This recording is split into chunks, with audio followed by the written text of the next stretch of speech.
أعوذ بالله من الشيطان الرجيم.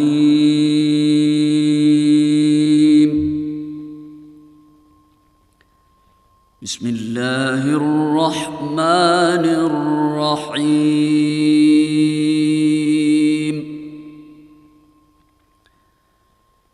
إذ تبرأ الذين اتبعوا من الذين اتبعوا ورأوا العذاب وتقطعت بهم الأسباب.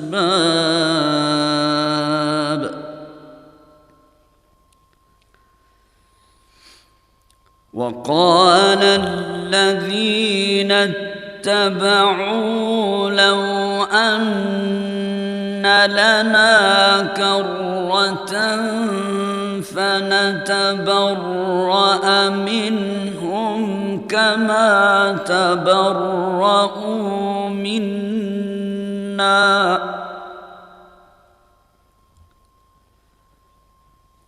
كذلك يريهم الله أعمالهم حسرات عليهم وما هم بخارجين من النار.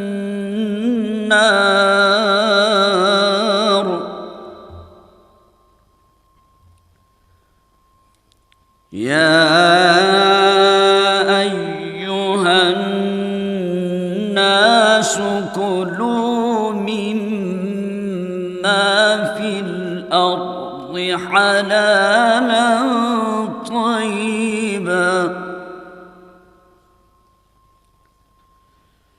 ولا تتبعوا خطوات الشيطان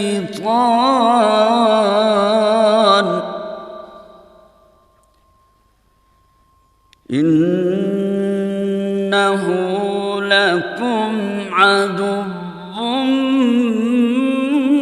مبين.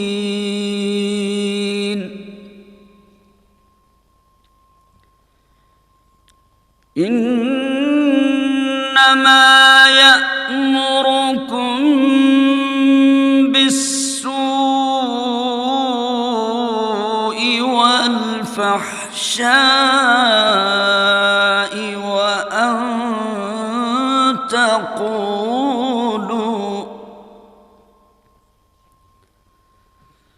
وأن تقولوا على الله ما لا تعلمون.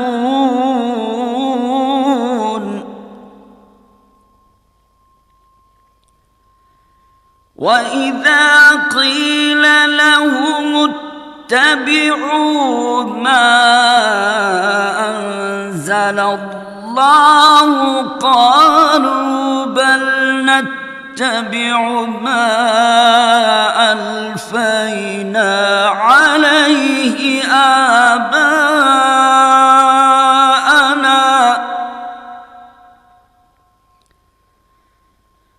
أولو كان آباؤهم لا يعقلون شيئا ولا يهتدون.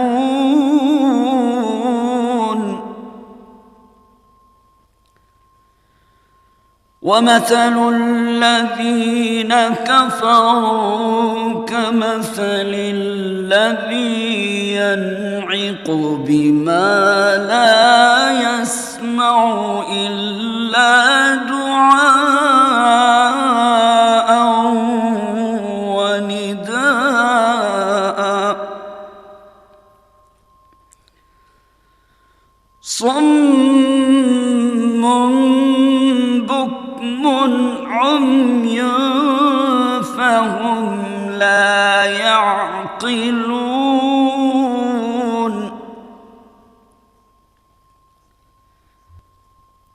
يا أيها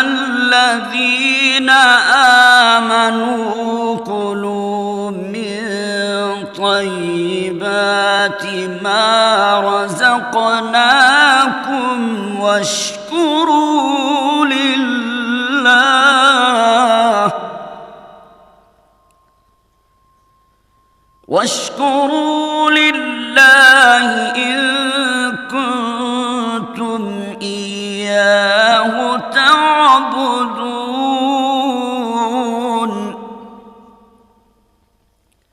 إنما حرم عليكم الميتة والدم ولحم الخنزير وما أهل به لغير الله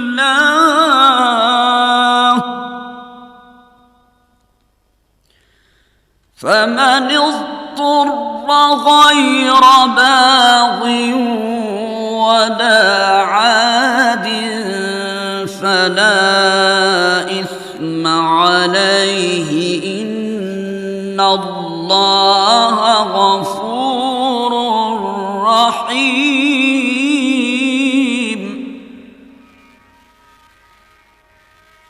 إن الذين يكتمون ما أنزل الله من الكتاب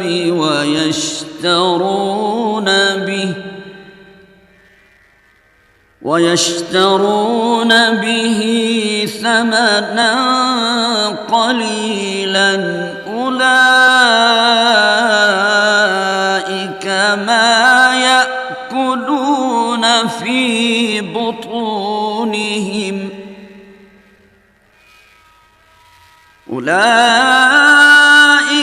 ما يأكلون في بطونهم إلا النار ولا يكلمهم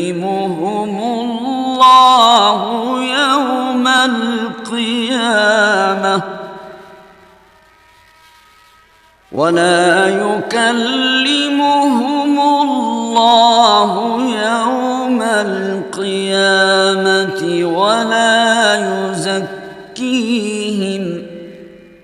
وَلَهُمْ عَذَابٌ أَلِيمٌ صدق اللہ العظیم۔ شروع اللہ کے نام سے جو بڑا مہربان نہایت رحم والا ہے۔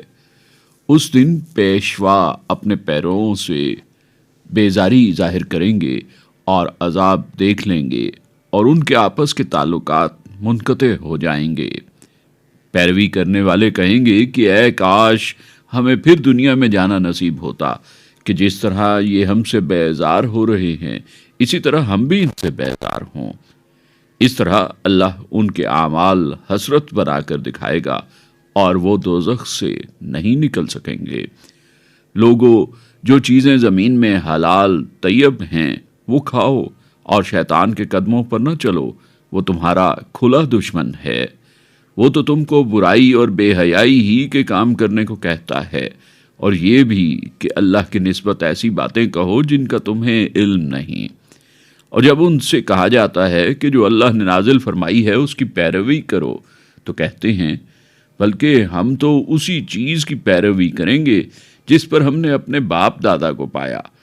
بھلا اگرچہ ان کے باپ دادا نہ کچھ سمجھتے ہوں اور نہ سیدھے رستے پر ہوں۔ جو لوگ کافر ہیں ان کی مثال اس شخص کی سی ہے جو کسی ایسی چیز کو آواز دے جو پکار اور آواز کے سوا کچھ سن نہ سکے۔ بہرے ہیں، گونگے ہیں، اندھے ہیں کہ سمجھ ہی نہیں سکتے۔ اے اہل ایمان، جو پاکیزہ چیزیں ہم نے تم کو عطا فرمائی ہیں ان کو کھاؤ اور اگر اللہ ہی کے بندے ہو تو شکر بھی ادا کرو۔ اس نے تم پر مرا ہوا جانور اور خون اور سور کا گوشت اور جس چیز پر اللہ کے سوا کسی اور کا نام پکارا جائے حرام کر دیا ہے۔ ہاں، جو مجبوری کی حالت میں ہو، اللہ کی نافرمانی نہ کرے اور حد سے باہر نہ نکل جائے، اس پر کچھ گناہ نہیں۔ بے شک اللہ بخشنے والا، رحم کرنے والا ہے۔ جو لوگ کتاب سے ان کو جو اس نے نازل فرمائی ہیں چھپاتے ہیں اور ان کے بدلے تھوڑی سی قیمت حاصل کرتے ہیں، وہ اپنے پیٹوں میں محض آگ بھرتے ہیں۔ ایسے لوگوں سے اللہ قیامت کے دن نہ کلام کرے گا اور نہ ان کو پاک کرے گا، اور ان کے لیے دکھ دینے والا عذاب ہے۔ وآخر دعوانا ان الحمد للہ رب العالمین۔ سامعین، آج ہم نے دوسرے پارے میں سورہ البقرہ کی آیات مبارکہ 166 تا 174 کی تلاوت و ترجمہ سننے کی سعادت حاصل کی۔ تلاوت کلام حق کا شرف حاصل کر رہے تھے قاری محمد اقبال۔ دعا ہے کہ اللہ تعالی ہمیں تلاوت قرآن اور اس کی تعلیمات کو سمجھ کر ان پر عمل کرنے کی توفیق عطا فرمائے۔ ہدیہ درود و سلام بحضور سرور کائنات صلی اللہ علیہ وآلہ وسلم۔ اللهم صل على محمد اللهم صل على محمد وعلى آله وصحبه وسلم اللهم صل على محمد اللهم صل على محمد وعلى آله وصحبه وسلم۔ ارشاد رب العزت ہوا، اور جو شخص محنت کرتا ہے تو اپنے ہی فائدے کے لیے محنت کرتا ہے، اللہ تو سارے جہان سے بے پرواہ ہے۔ دونوں جہاں کو روشن کرتا ہے، نور تیرا کرتا ہے، نور تیرا آیان ہے مظاہر ظاہر، ظہور تیرا ظاہر، ظہور تیرا دونوں جہاں کو روشن کرتا ہے، نور تیرا کرتا ہے، نور تیرا باہر نہ آ سکی تو قید خودی سے اپنے، باہر نہ آ سکی تو قید خودی سے اپنی، قید خودی سے اپنی ہے عقل بے حقیقت، دیکھا شعور تیرا، دیکھا شعور تیرا دونوں جہاں کو روشن کرتا ہے، نور تیرا کرتا ہے، نور تیرا ہے جلوہ گاہ تیرا، کیا غیب کیا شہادت ہے جلوہ گاہ تیرا، کیا غیب کیا شہادت، کیا غیب کیا شہادت، یہاں بھی شہود تیرا، وہاں بھی حضور تیرا، وہاں بھی حضور تیرا دونوں جہاں کو روشن کرتا ہے، نور تیرا کرتا ہے، نور تیرا جھکتا نہیں ہمارا دل تو کسی طرف، یا جھکتا نہیں ہمارا دل تو کسی طرف، یا دل تو کسی طرف، یا جی میں بھرا ہوا ہے از بس غرور تیرا، از بس غرور تیرا، دونوں جہاں کو روشن کرتا ہے، نور تیرا کرتا ہے، نور تیرا آیان ہے مظاہر ظاہر، ظہور تیرا ظاہر، ظہور تیرا، دونوں جہاں کو روشن کرتا ہے، نور تیرا کرتا ہے۔ حمد باری تعالی سامعین نبی ہم سننے کی سعادت حاصل کر رہے تھے، گلہائے عقیدت پیش کر رہے تھے تاج ملتانی اور ہم نوا۔ یہ حمدیہ کلام خواجہ میر درد کا تھا۔ درس حدیث، آئیے سامعین تقاریر کا سلسلہ سنتے ہیں، جس میں آج ہم قاری ساجد محمود کی گفتگو سن رہے ہیں۔ بسم اللہ الرحمن الرحیم، الحمد للہ رب العالمین، والصلاة والسلام علی سید المرسلین وعلی آلہ واصحابہ اجمعین، اما بعد۔ حضرت ابو ہریرہ رضی اللہ عنہ سے روایت ہے کہ رسول اللہ صلی اللہ علیہ وآلہ وسلم نے ارشاد فرمایا، اللہ جس شخص کے ساتھ بھلائی کا ارادہ کرتا ہے اسے دین میں سمجھ بوجھ عطا فرماتا ہے۔ اس حدیث مبارکہ صلی اللہ علیہ وسلم میں علماء کی فضیلت اور حصول علم کی ترغیب دی گئی ہے۔ عام طور پر فقہ سے مراد نماز اور روزے جیسے امور اور خرید و فروخت جیسے معاملات مراد لیے جاتے ہیں۔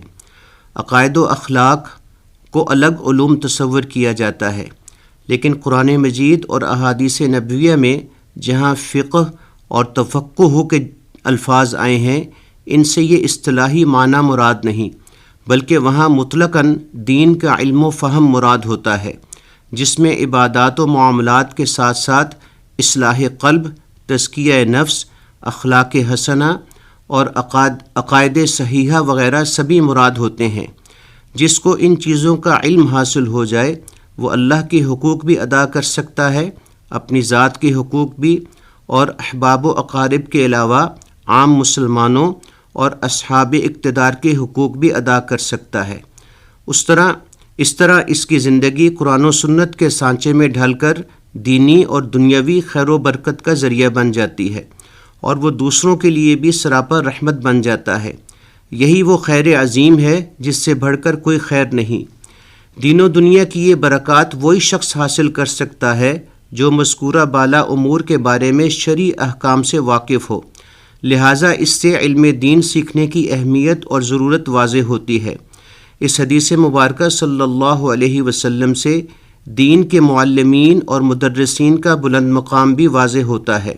نبی کریم صلی اللہ علیہ وسلم کے اس دنیا سے رحلت فرما جانے کے بعد یہ سب کچھ علماء سے حاصل ہو سکتا ہے، اور خود رسول اللہ صلی اللہ علیہ وسلم کا منصب بھی ایک معلم کا تھا، جیسا کہ قرآن مجید میں ارشاد باری تعالیٰ ہے وَيُعَلِّمُهُمُ الْكِتَابَ وَالْحِكْمَةَ، اور وہ پیغمبر انہیں کتاب و حکمت کی تعلیم دیتا ہے۔ یہی حکمت وہ فہم دین ہے جسے اس حدیث مبارکہ میں فقہ سے تعبیر کیا گیا ہے۔ اسلام میں علم دین کی بڑی اہمیت ہے، یہ جہل کے مقابلے میں ہے۔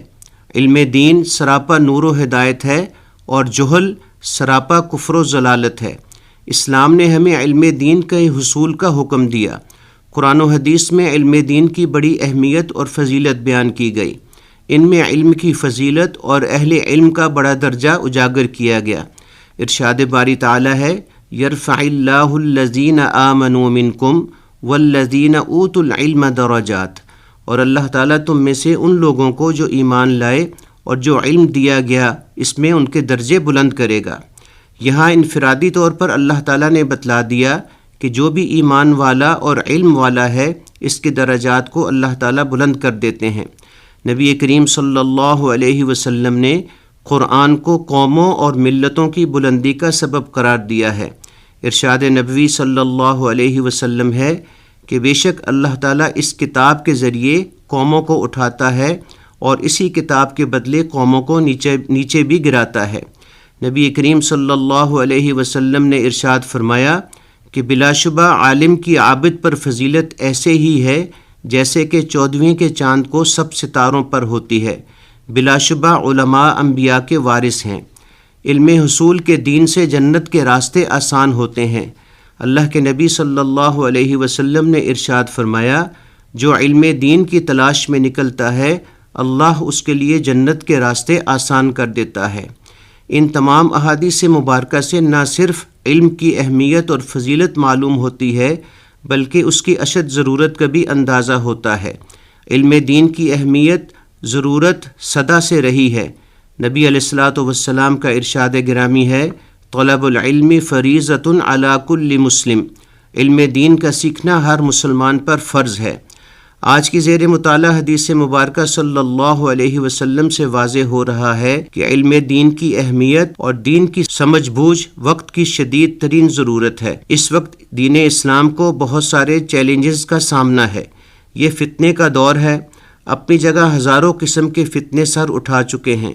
برائیوں کے عروج کا فتنہ، اولاد کی بے دینی اور نافرمانی کا فتنہ، مال و دولت کا فتنہ، کفر اور اہل کفر کا فتنہ، شرک و بدعت کا فتنہ، الحاد کا فتنہ، علم دین کے حصول کے راستے میں عوام کے لیے بڑی بڑی رکاوٹیں پیدا کرنا، شکوک و شبہات پیدا کرنا، اس وقت سوشل میڈیا بلکہ پورے الیکٹرانک میڈیا پر عام ہے۔ اس ساری صورتحال سے مقابلہ کرنے کے لیے ہمیں علم دین سے آراستہ ہونا پڑے گا۔ الحمدللہ علم دین عمر کے کسی حصے میں بھی سیکھ سکتے ہیں۔ مرد اور عورت اور بچے سبھی عمر والے علماء کی رہنمائی میں علم دین بآسانی سیکھ سکتے ہیں۔ ہمارا دین نہایت ہی آسان ہے۔ اس بات کو رب العالمین نے قرآن مجید میں اور ہادی اعظم صلی اللہ علیہ وسلم نے حدیث پاک میں کئی مقامات پر واضح کیا ہے۔ اسلام اور مسلمانوں کے سامنے جو چیلنجز ہیں ان سب کا جواب دینے کے لیے ہمیں کتاب اللہ اور سنت رسول اللہ صلی اللہ علیہ وسلم کا علم حاصل کرنا اور اس میں تفقہ حاصل کرنا دین کی ضرورت بھی ہے اور ہمارا دینی فریضہ بھی ہے۔ حضرت ابن عباس رضی اللہ عنہما کو نبی کریم صلی اللہ علیہ وسلم نے یہ دعا ارشاد فرمائی، اللہم فقہہ فی الدین، اے اللہ انہیں دین کی سمجھ اور فہم عطا فرما۔ یہ دعا ہم اپنے لیے بھی اس طرح مانگ سکتے ہیں، اللہم فقہنی فی الدین، اے اللہ مجھے دین کی سمجھ عطا فرما۔ آمین یا رب العالمین، وصلی اللہ تعالی علی خیر خلقہ سیدنا و مولانا محمد و آلہ و اصحابہ اجمعین۔ درس حدیث تقاریر کا سلسلہ سامعین ابھی ہم سن رہے تھے، جس میں آج ہم نے قاری ساجد محمود کی گفتگو سنی۔ ہدیہ نعت رسول مقبول صلی اللہ علیہ وآلہ وسلم۔ آؤ چل کر اس در علی کی دربانی کریں، آؤ چل کر اس در علی کی دربانی کریں، رات دن حسن دو عالم کی ثنا خوانی کریں، آؤ چل کر اس در علی کی دربانی کریں، کیا خبر کب پھیل جائے سات رنگوں کی دھنک، اس در علی کی دربانی کریں، کیا خبر کب پھیل جائے سات رنگوں کی دھنک، کیا خبر کس دن وہ کیسے جلوہ سامانی کریں. آؤ چل کر اس در عالی کی دربانی کریں. آؤ چل کر اس در عالی کی دربانی کریں. کب نگاہیں دیکھ لیں رنگ تبسم کی جھلک. اس در عالی کی دربانی کریں. کب نگاہیں دیکھ لیں رنگ تبسم کی جھلک. کب وہ کملی کو جھٹک کر عنبر افشانی کریں. آؤ چل کر اس در عالی کی دربانی کریں. آؤ چل کر اس در عالی کی دربانی کریں. دھر کے ان قدموں پہ سر کر لیں نصیبوں کو بلند. اس در عالی کی دربانی کریں. دھر کے ان قدموں پہ سر کر لیں نصیبوں کو بلند. بن کے اس شاہ کے گدا دنیا کی سلطانی کریں. آؤ چل کر اس در عالی کی دربانی کریں. رات دن حسن دو عالم کی ثنا خوانی کریں. آؤ چل کر اس در عالی کی دربانی کریں. آؤ چل کر اس در عالی کی دربانی کریں. آؤ چل کر اس در عالی کی دربانی کریں. گلہائے عقیدت پر حضور سرور کونین صلی اللہ علیہ وآلہ وسلم پیش کرنے کی سعادت حاصل کر رہے تھے نذیر حسین نظامی. یہ نعتیہ کلام سامعین بشیر منظر کا تھا. دینی تعلیمات پر مبنی پروگرام آپ سن رہے ہیں حی علی الفلاح. اور سامعین آئیے سلسلہ سنتے ہیں روشنی. آج کے روشنی کے سفر میں ہم گفتگو سن رہے ہیں پروفیسر محمد اویس سرور کی. الحمدللہ وکفا وسلام علی عبادہ الذین اصطفیٰ. اما بعد، اللہ تعالیٰ نے قرآن مجید میں ایمان کے بعد استقامت اور ثابت قدمی کا حکم دیا ہے کہ ایک مسلمان جب خدائے بزرگ و برتر کی وحدانیت کا اعلان کر لیتا ہے تو اس کے بعد اگلی ذمہ داری ثابت قدمی اور استقامت ہے. استقامت کا معنی ہے کہ انسان جس بات کو حق سمجھے اس پر قائم رہے، مشکلات، مخالفت اور خطرات کا سامنا کرنے سے نہ چونکے اور اپنے موقف پر ثابت قدم رہے. ایمان پر استقامت کے حوالے سے ارشاد باری تعالی ہے، جس کا ترجمہ کچھ یوں ہے جن لوگوں نے کہا کہ ہمارا پروردگار اللہ ہے اور پھر اس پر قائم رہے، ان پر فرشتے اتریں گے اور کہیں گے کہ نہ خوف کرو اور نہ غمناک ہو، اور جنت جس کا تم سے وعدہ کیا جاتا ہے اس کی خوشی مناؤ۔ ہم دنیا کی زندگی میں تمہارے دوست تھے اور آخرت میں بھی تمہارے رفیق ہیں۔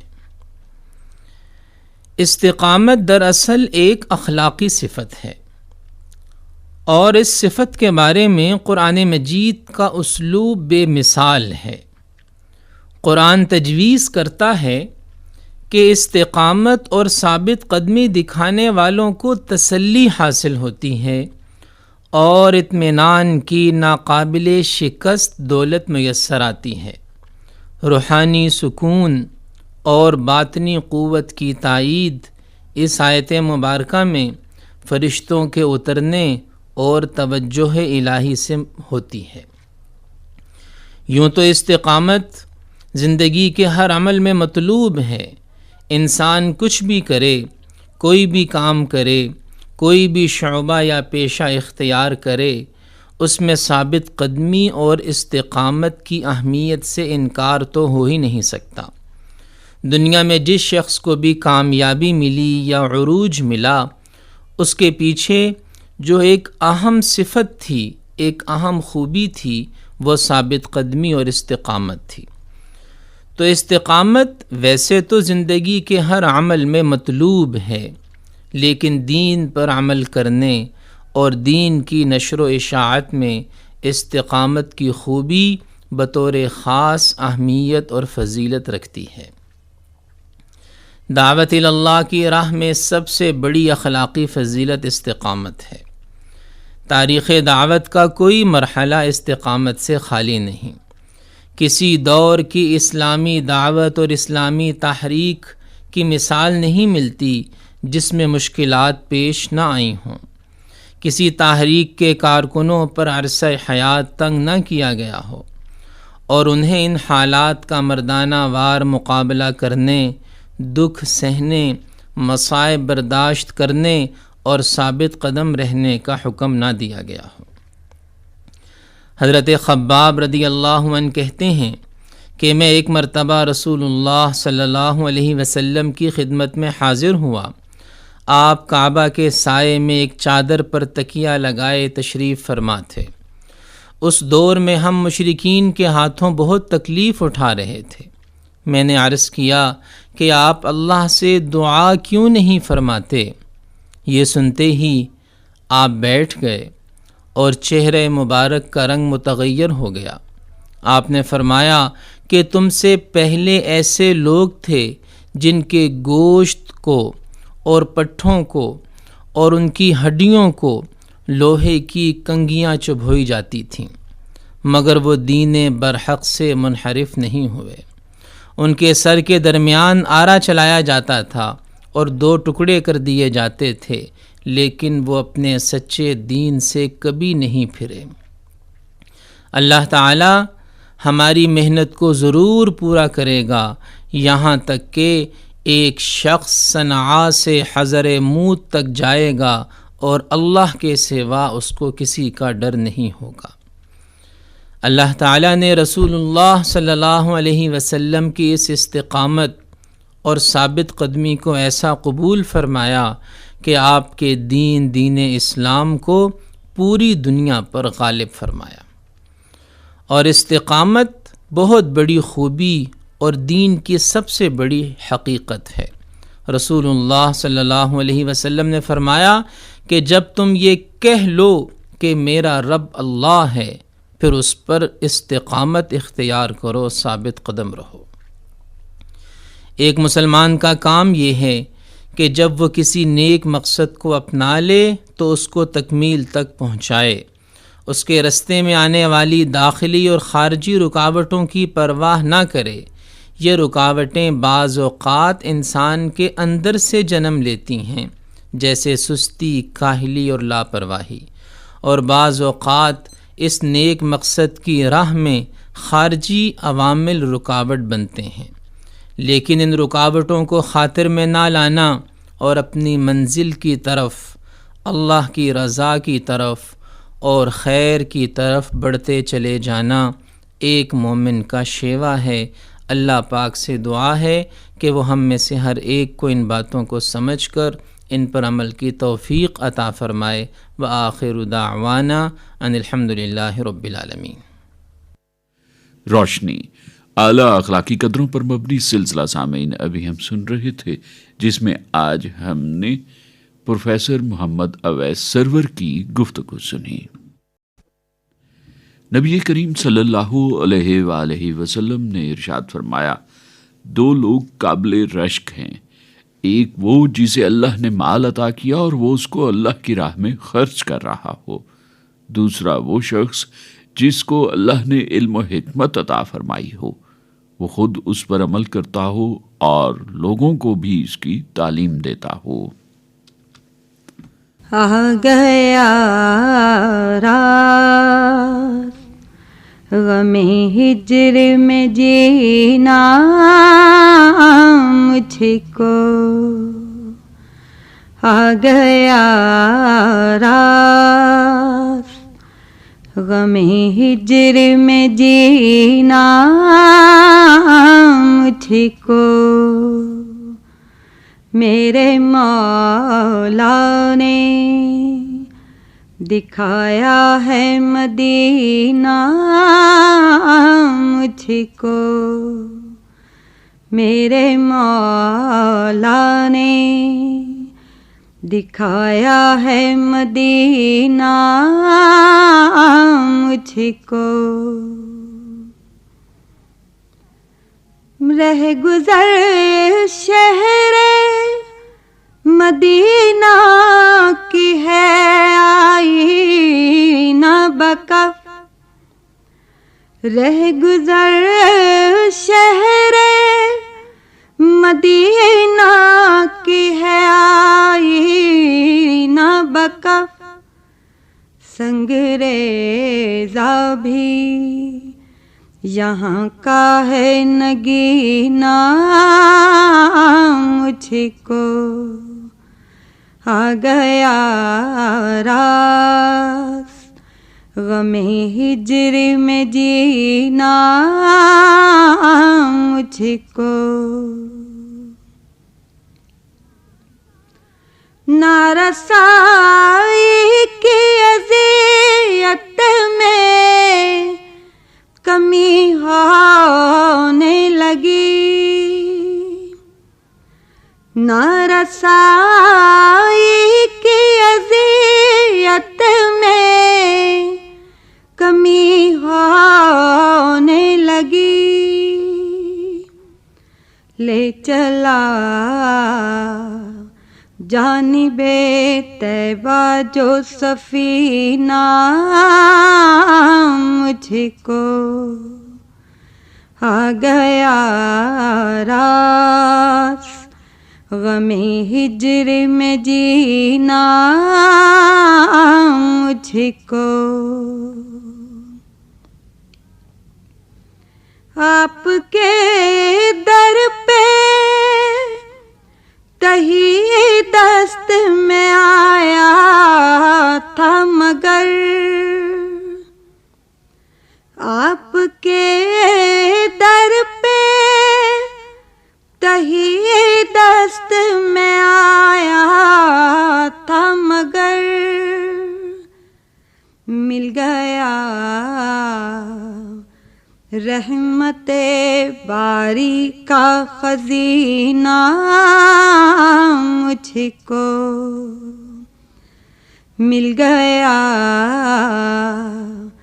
رحمت باری کا خزینہ مجھ کو، آ گیا راز غم ہجر میں جینا مجھ کو، میرے مولا نے دکھایا ہے مدینہ مجھ کو، آ گیا راز غم ہجر میں جینا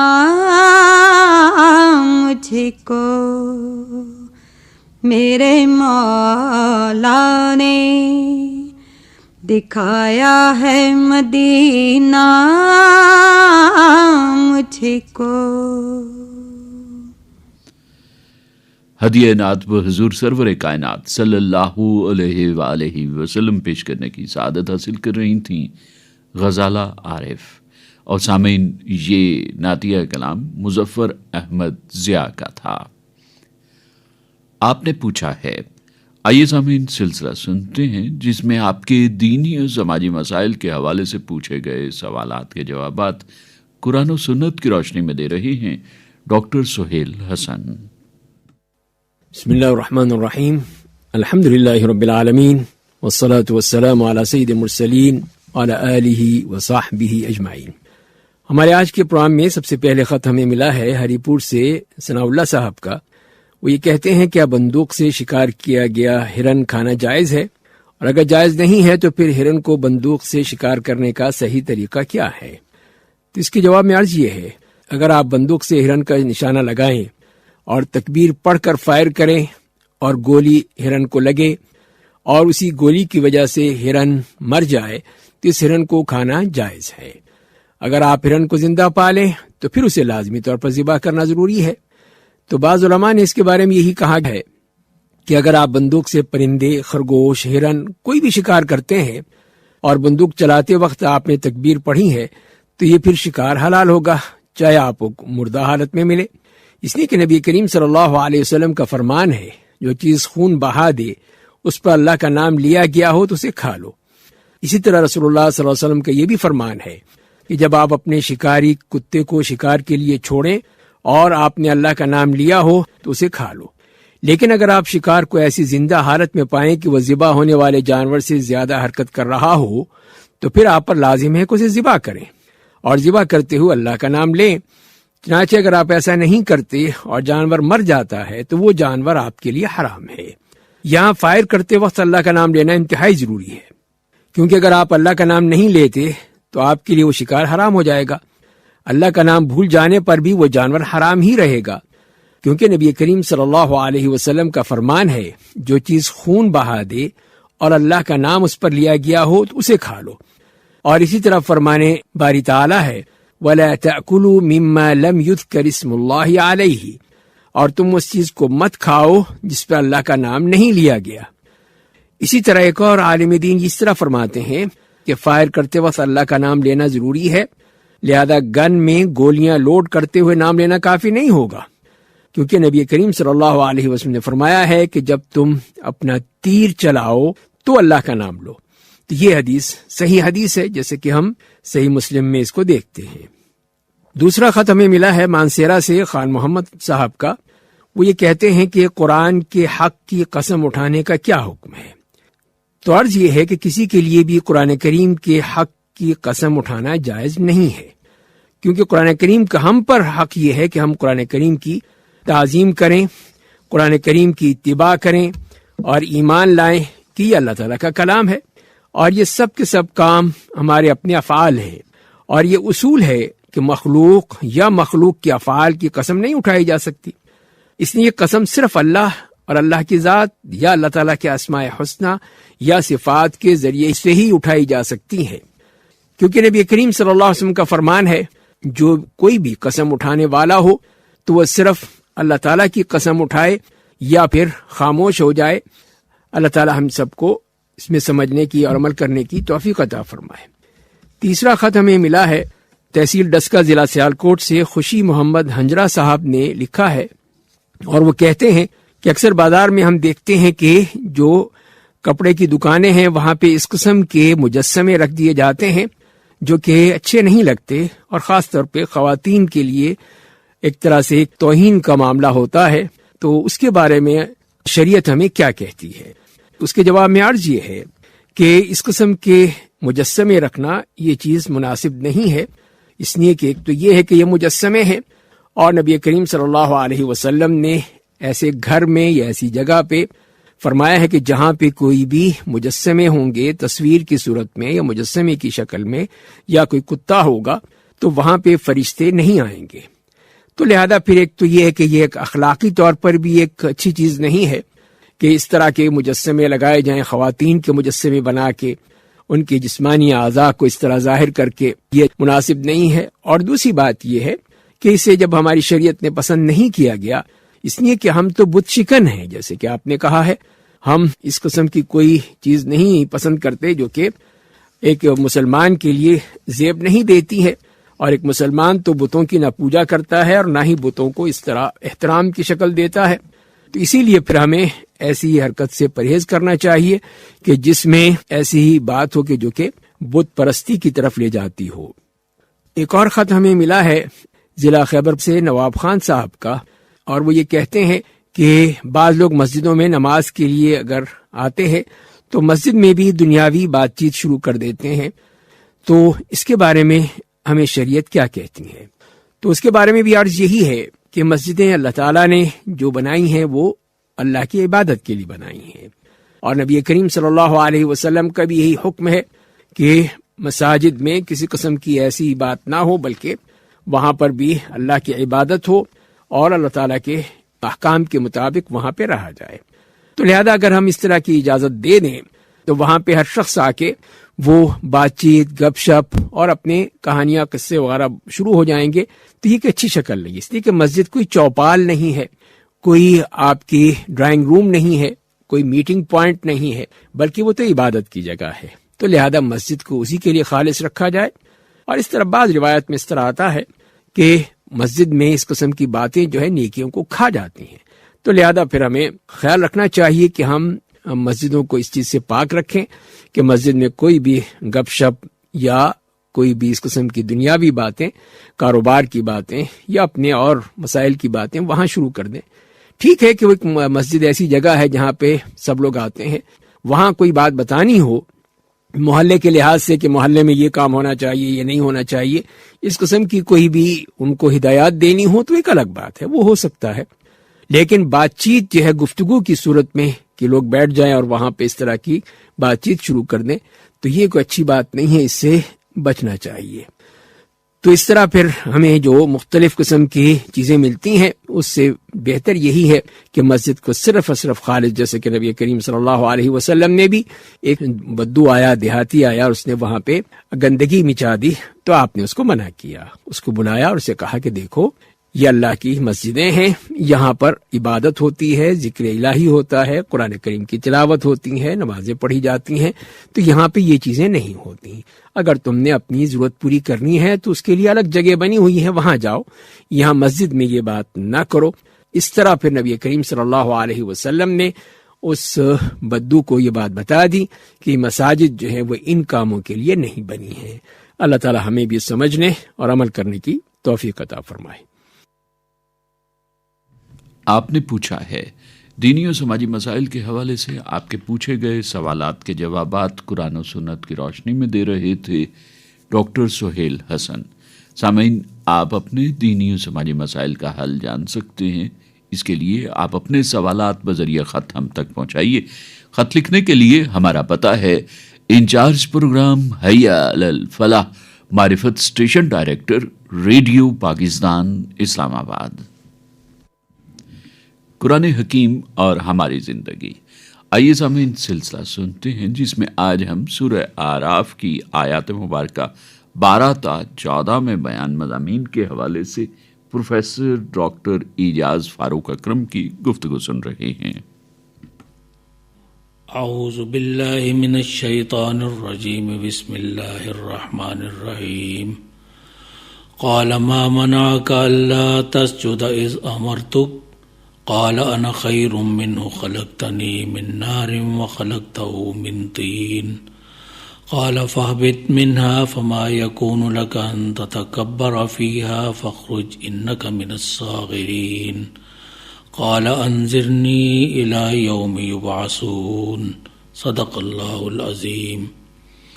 اللہ تعالیٰ نے اس سے پوچھا تجھے کس چیز نے سجدہ کرنے سے روکا جبکہ میں نے تجھ کو حکم دیا تھا؟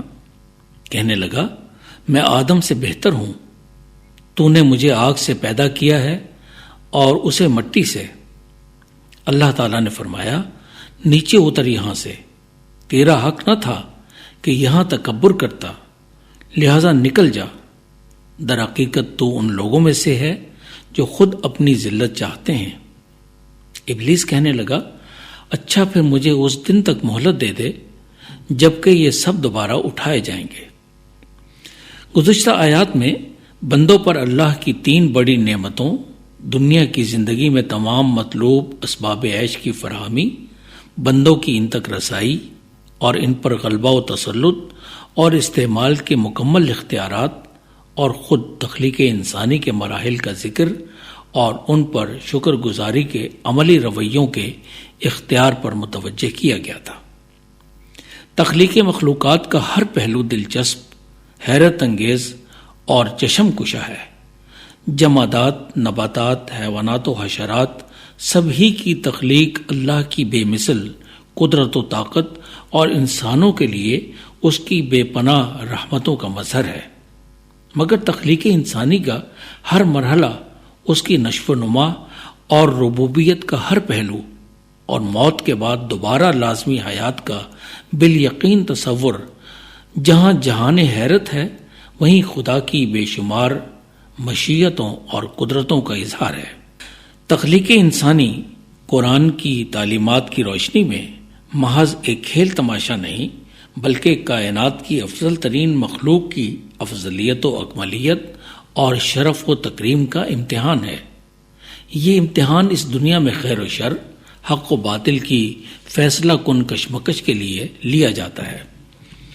اسی کے ذریعے نیکی اور بدی کے نظریات و اعمال مؤثر قرار پاتے ہیں، اور اسی پر آخرت کی حقیقی اور ابدی زندگی میں فلاح و خسران کا نتیجہ ظاہر اور قائم ہوتا ہے، اور اسی کے ذریعے جنت و جہنم کے لوازمے اور ایندھن طے پاتے ہیں۔ اس عظیم حکمت و مشیت الہی کو چھوڑ کر انسانوں نے معاشرتی تفوقات و امتیازات کو اپنی پوری زندگی اور اس کے نظام و معاملات پر حاوی کر لیا۔ قرآن نے تو رنگ، نسل، زبان اور زمانے کے ان خود ساختہ امتیازات کو صرف تعارف کے لیے بتلایا، اور تقوی یعنی پرہیزگاری اور خوف خدا کو اور اس کے احکام کی تعمیل اور نافرمانی سے بچتے رہنے کے شعوری عمل کو تخلیق انسانیت اور فضیلت و شرف و تکریم انسانیت کا محور قرار دیا۔ بدقسمتی سے آیات مذکورہ میں اسی گمراہی کا ذکر ہے جو شیطان ابلیس نے نہ صرف خود اختیار کی بلکہ تا قیامت اپنے ہم نوالا و ہم پیالہ انسانوں کے لیے منتخب کی۔ گمراہی کا یہ راستہ اسی وقت کھلا جب اللہ عز و جل نے تخلیق انسان کے بعد اس کی کرامت و شرف کو ثابت کرنے کے لیے فرشتوں کے انسانی تخلیق پر متعدد تحفظات کے باوجود اپنے علم و حکمت و مشیت کی بنیاد پر سجدہ کرنے کا حکم دیا۔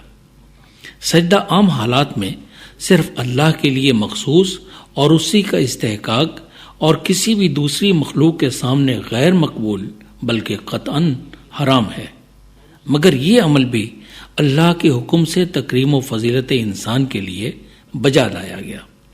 مقصود شاید سجدہ کروانا نہیں تھا، اصل بات تو اللہ رب العالمین کے حکم کی پاسداری تھی، اس کے سامنے سر جھکانے کی تھی۔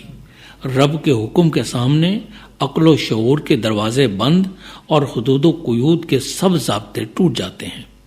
اہل ایمان پر تو لازم ہے کہ وہ رب کا حکم سنیں اور بس اسے بجا لائیں۔ سمعنا اور اطعنا کا یہی مفہوم ہے۔ اس موقع پر سب فرشتوں نے حکم الہی کی تعمیل کی، مگر گھمنڈ کا مارا ابلیس بغاوت، سرکشی اور مخالفت رب کے راستے پر چل پڑا۔ نافرمانی رب کے اس لمحے میں ابلیس، جسے قیامت تک شیطنت کا سب سے قوی استعارہ بنا دیا گیا، نے خیر و شر اور بندگی رب کی عظمت اور بے بندگی کی ذلت کا وہ لامتناہی سلسلہ شروع کیا جو عزت و شرف و تکریم کے حامل، روح الہی کے فیض یافتہ اور نیابت و خلافت ربانی سے متصف انسان تاحال اور تا قیامت سامنا کرنے پر مجبور ہیں۔ اللہ کو اپنے حکم کی اس قدر باغیانہ اور سرکشانہ خلاف ورزی قطعاً گوارا نہیں ہوئی، اسی لیے تو شیطان سے پوچھا گیا کہ جب تجھے میں نے حکم دیا تھا تو تجھ میں اتنی جرت کیسے پیدا ہوئی کہ تم نے اس کی مخالفت کی اور انکار کا راستہ اپنایا؟ یقیناً یہ تخلیقی امتیاز کا غرور، تکبر اور گھمنڈ تھا جو شیطان کو لے ڈوبا۔ حالانکہ انسان مٹی سے اور فرشتوں کا آگ سے تخلیق کیا جانا اللہ کا فیصلہ اور اس کی قدرت و مشیت کا مظہر تھا، کسی طور بھی باعث فوقیت اور امتیاز نہ تھا، مگر یہی گمراہی ہے کہ اللہ کے بندے اللہ کے حکموں کے سامنے سر جھکانے کی بجائے تخلیق کے مختلف مظاہر کو انسانوں کے درمیان فرق اور امتیاز کا سبب بنا لیں، حالانکہ وہ خوب جانتے ہیں کہ اپنی تخلیق کے کسی بھی مرحلے پر ان کا اختیار ہے اور نہ بس۔ شیطان نے خود کو انسان سے برتر قرار دیا، انا خیر من، اس برتری کی وجہ اپنی تخلیق آگ سے اور انسان کی مٹی سے بتلائی، حالانکہ یہ اصل وجہ اختلاف نہ تھی۔ قرائن بتا رہے تھے کہ یہ اس کے حسد کے جذبات ہیں جو اس نے انسان کی عظمت، تکریم اور آؤ بھگت دیکھ کر محسوس کیا اور تکبر کا مظاہرہ کر ڈالا۔ اللہ رب العزت کی نظر میں مخلوق کو ہرگز یہ روا نہیں کہ وہ خالق و مالک کے سامنے بال برابر بھی تکبر کا مظاہرہ کریں۔ اسی لیے شیطان کو راندہ درگاہ کرتے ہوئے فرمایا گیا، فما یکون لک ان تتکبر فیہا، تو اس عالم بالا کا حقدار بھی نہیں، یہاں سے دفع ہو جا۔ ابلیس نے اس سزا کا باعث اپنی کرتوت، بغاوت، تکبر، ضد اور گھمنڈ کو قرار دینے کی بجائے انسان کو قرار دیا، جس کی وجہ سے اسے قیامت تک کی ذلت اور رسوائی کا سامنا کرنا پڑا۔ یہی اس کی انسان کے ساتھ کھلی اور شدید عداوت کا موجب ٹھہرا، جس کا اظہار قرآن عظیم نے بارہا کیا۔ شیطان کو من الصاغرین قرار دیا گیا، یعنی وہ لوگ جو جان بوجھ کر اپنے لیے ذلت اور رسوائی پسند کریں اور اس پر مطمئن رہیں، اس کے حق میں دلائل پیش کریں اور دوسروں کو بھی ساتھ ملا کر ذلتوں سے دوچار کر دیں۔ ایسے اعمال کو ترجیح دیں جو عزت و توقیر کی بجائے توہین و ذلت کا باعث بنے۔ بلا شبہ عزت و عظمت تو اللہ کا ہر حکم ماننے، بندگی کا بے مثل اظہار کرنے اور عزت و عظمت کا باعث بننے والے اعمال و افکار میں ہی ہے۔ ابلیس اور اس کے چیلوں نے تخلیق انسانی سے آج تک خود اپنے عمل، تکبر اور بغاوت سے اپنی ذلت کا سامان کیا۔ لوگوں کو خود ساختہ امتیازات و مفاخرات کے خول میں مقید کر کے بڑائی کے غیر حقیقی دعووں کا اسیر بنا کر اور بے شمار جھانسے دے کر۔ اس جرم بغاوت و تکبر کا نتیجہ اس کی دنیا و آخرت میں ذلت ہی ہونا چاہیے تھا۔ البتہ اسے خیر و شر اور حق و باطل کی مارکہ آرائی اور بندوں کے صدق و صفا اور عقیدہ و عمل کے امتحان کے لیے اجازت دے دی گئی کہ وہ قیامت تک انسانوں کو بھٹکانے، بہکانے اور اپنی طرح ذلت کی پستیوں میں دھکیلنے کا ہر وہ کام کر سکے جو اس کے شیطانی ذہن میں آئے اور اس کے ابلیسی ایجنڈے کی تکمیل کر سکے۔ تخلیق آدم اور شیطان کے عالم ملکوت سے نکالے جانے کا یہ قصہ محض قصہ پارینہ نہیں، بندگان خدا کی توجہ، رہنمائی اور ہدایت اور ایمان و عمل کی سلامتی کے لیے اسے بالتفصیل بیان کیا گیا ہے۔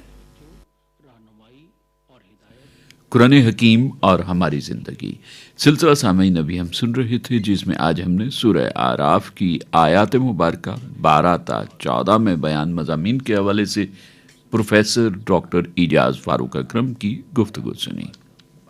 آنکھیں طیبہ سے طلب اور ہے تشنا تشنا، دھڑکنے دل کی صدا دیتی ہیں طیبہ طیبہ، کے طیبہ سے طلب اور ہے تشنا تشنا دھڑکنے دل کی صدا دیتی ہیں طیبہ طیبہ کسی دیوار کا سایہ بھی کوئی سایہ ہے کسی دیوار کا سایہ بھی کوئی سایہ ہے آپ کے دامن رحمت کا ہے سایہ سایہ آپ کے دامن رحمت کا ہے سایہ سایہ دھڑکنے دل کی صدا دیتی ہیں طیبہ طیبہ حرم و طیبہ میں گزرے جو میرے شام و سحر حرم و طیبہ میں گزرے جو میرے شام و سحر خلد ساما ہو میری زی